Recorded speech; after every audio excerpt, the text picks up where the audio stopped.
Hi, this is Joe Priel with Coveted Financial Services, and thank you for being with us again. Today we're going to talk about, from a financial perspective, how the tax code kind of works with your business, how I see it.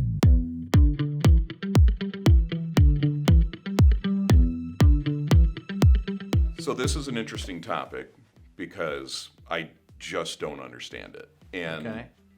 the tax code to me just seems like it's something that's over-documented. It's way more complicated than it needs to be. It's designed to be complicated so nobody will truly understand it. Right. So how do you boil that down to help your clients and help guide them? What I'm talking about is how it works, like what it was designed to do and how it affects us, right? So if you think about the tax code, it's a revenue thing, right? The government wants to be your partner. They want their share of what you're doing. It's so they can use the money to put programs together or whatever they want to do with it. Pay for the military, pay for Social Security, whatever we do, which is fine. We need those things to happen, right? So there's two things. You either, when you make money, you pay your tax. That's the way the code works, or you reinvest in your business to grow your business, which may short-term reduce your taxable income because you're investing, which the government's good with that too. Because if you're hiring more people and you're buying more stuff, you're creating more jobs, right? And that's okay too. So, but that's in the essence of how the tax code works. It's not more complicated than that.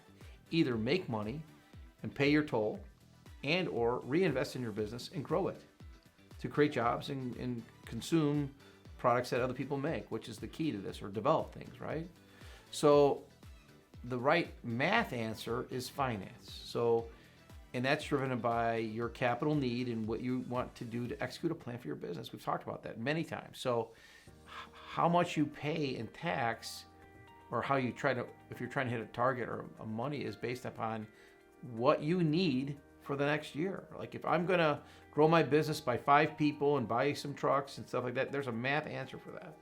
And I need to back into, if I went to the bank and said, okay guys, I'm gonna need another $500,000 to run my plan, and I can cash flow it, I can pay for that loan. It will tell me what I have to minimally make. So the tax code is written like that. So the way they kind of check and balance us is, you can't borrow money if you don't make enough money to borrow the money. So that's a checks and balance, right? So people don't realize that the banking system is tied to the tax code, and they underwrite us based upon our ability to service debt. It's just like buying a house, right? You can't afford to buy a house if you don't show income to buy your house. So, but there's a lot of room in that spot to navigate, right? So you're building a plan, you have ideas of what you want to do next year, you have estimates, but there's some wiggle room, but you know you got to make X amount, and you're probably going to pay tax on that. So then the rest of it is like, okay, what do I do with it? Do I just pay tax on it, or do I reinvest? And how do I do that? And what are we going to do? So is it buying equipment? Is hiring people? Opening new offices? Deferring? I mean, I won't say it out loud, but those are there's strategies to do that. Because if you pay tax too early, you're prepaid. So let's just say I know I'm going to have a great year this year, and I'm going to lose money next year because I lost a big contract. I had a big deal happen, and I'm going to make a lot of money. Next year, I'm going to get my ass kicked. So I would probably try to defer some of this profit into next year, because I'm going to get a refund next year.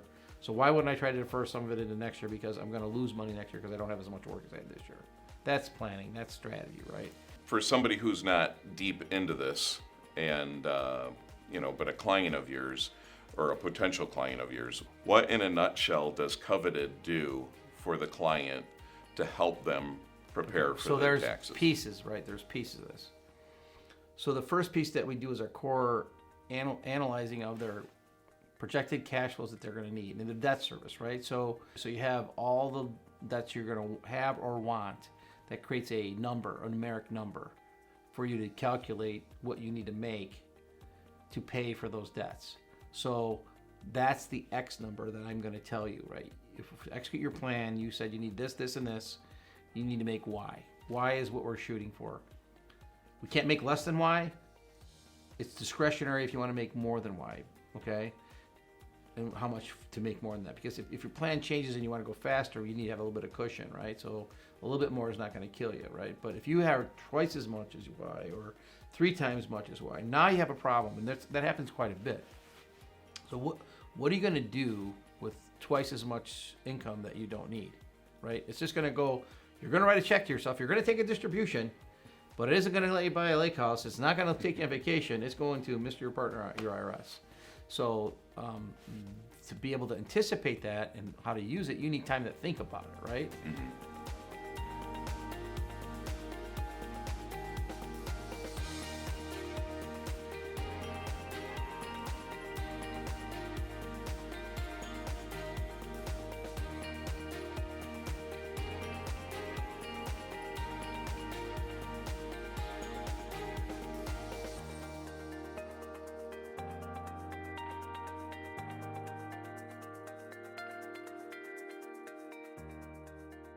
And so how do you deploy that capital? Or how are you going to defer that capital? Legally, responsibly, buy equipment, get depreciation. And again, those are kind of things that are interesting. You can buy a piece of equipment, you can finance it, yet you get to take the full depreciation. So you didn't really burn any cash, and you bought a piece of equipment. But you're getting immediate benefit. Yes, Right. yes. So those are things that we kind of talk about. So we're going to show you why. You're going to tell us what you're thinking, and then we can help you play it, like to figure out how to defer as best you can. And then we work with the accountants on that stuff too, right? They want to get their say in there too. That's their world, right? Yeah, I can just say this another way so you can see this in a plain math way. So let's say you are in business for 3 years and you're making a lot of money. Let's say you're making, pick a number, say $600,000 a year, and that's a lot. And you don't need that much money. You're making that much money, but you're busy making that money. You don't really think about these kinds of things, right? And your advisor saying, "Hey, you've never really paid a check for $150,000 in taxes. And the pace we're on, you're going to pay a check for $150,000 tax." Now, you may go to your accountant in September, October. He'll confirm what I just told you that I knew in March or April, because I can see the trend of what's going to happen, right? So you've lost the opportunity to think about deploying that capital and things that can continue to make it grow. Remember what I said? The code is written like, if you don't plan properly, pay the toll. Right. If you plan properly, now you can mitigate, and all you're doing is increasing your capital value of your company, right? I'm making my companies, I may not make as much money. I've said this in the past, like sometimes we may go backwards, but with a good intent to go forward. Right. I was thinking about this too. It's like 2 steps up, 1 step back. 2 steps up, 1 step back. That's how you build, right? That's how you build something. So people need to think about that a lot. That's really, I think, the core of what a CFO is doing. Is tell me what we're trying to do, and I'll tell you how we're going to do it. And the tax code comes into this big time.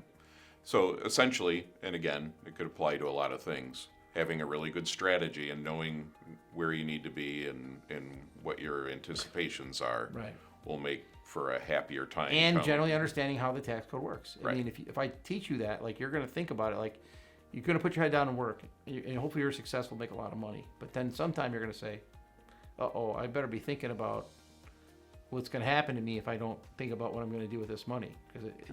And that's generally what happens. Yeah. It amazes me that people get to the end of the year and they don't know where they're at.